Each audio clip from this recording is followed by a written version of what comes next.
Good morning, students. Today I am going to discuss with you a story, Quality, by John Galsworthy. The story was published in 1912 and it depicts the story of German shoemakers' efforts to survive in an era where success was determined by advertisements and not by quality.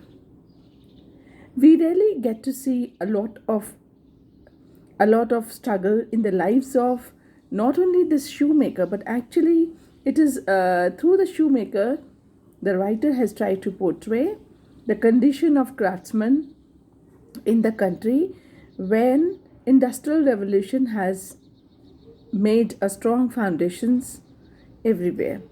Owing to this industrial revolution, the factories had been set up and people were getting the ready-made goods at the less price and more designs, and the things were available at a short span of time.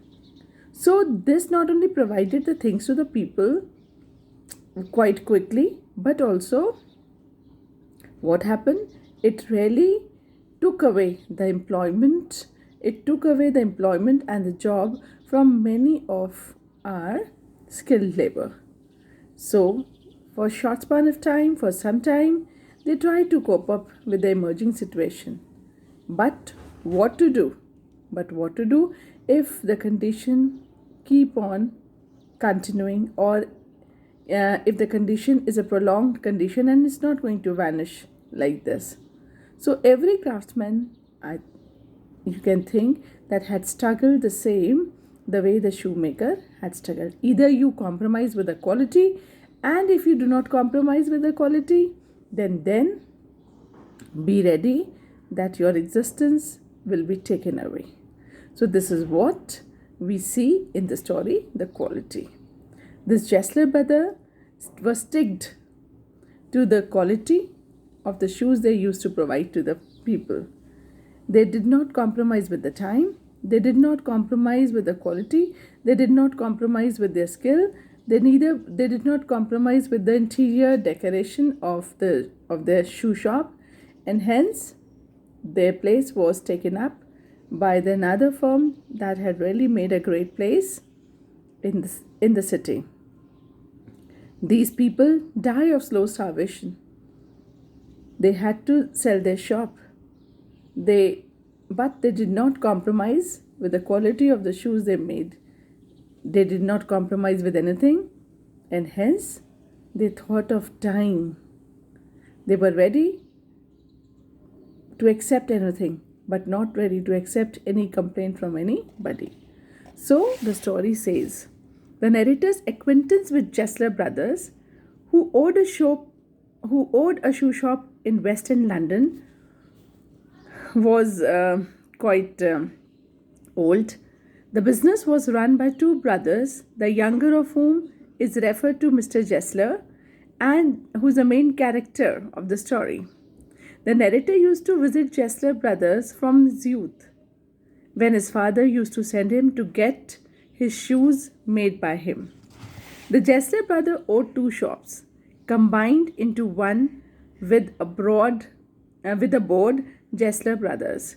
Outside the window, the only few pair of exotic leather shoes were displayed.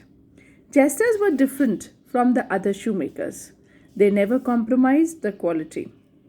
Mr. Jessler himself appeared to be made of leather. His face was yellow, wrinky, and had reddish hair with neat folds slanting down his cheeks to the corners of his mouth. His voice was guttural and monotonous. After getting an order for a pair of shoes, Jessler would be lost in making of those shoes with utmost perfection. Once the narrator made a complaint about the shoes that Jessler had made for him.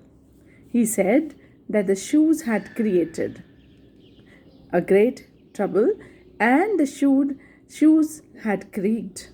It was more than what Mr. Jessler could take. He argued that the narrator would have got them wet in the water. He asked the narrator to bring those shoes back to him.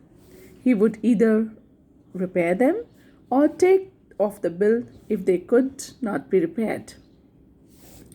When the narrator visited Jessler Brothers the next time to place an order, he was wearing the pair of shoes brought from that large firm.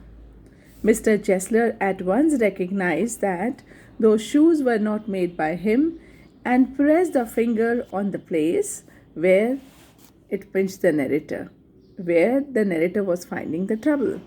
He expressed his contempt at the big firms that attracted customers with their advertisements to sell their inferior quality products. It was after a long gap that the narrator again visited Jessler Brothers.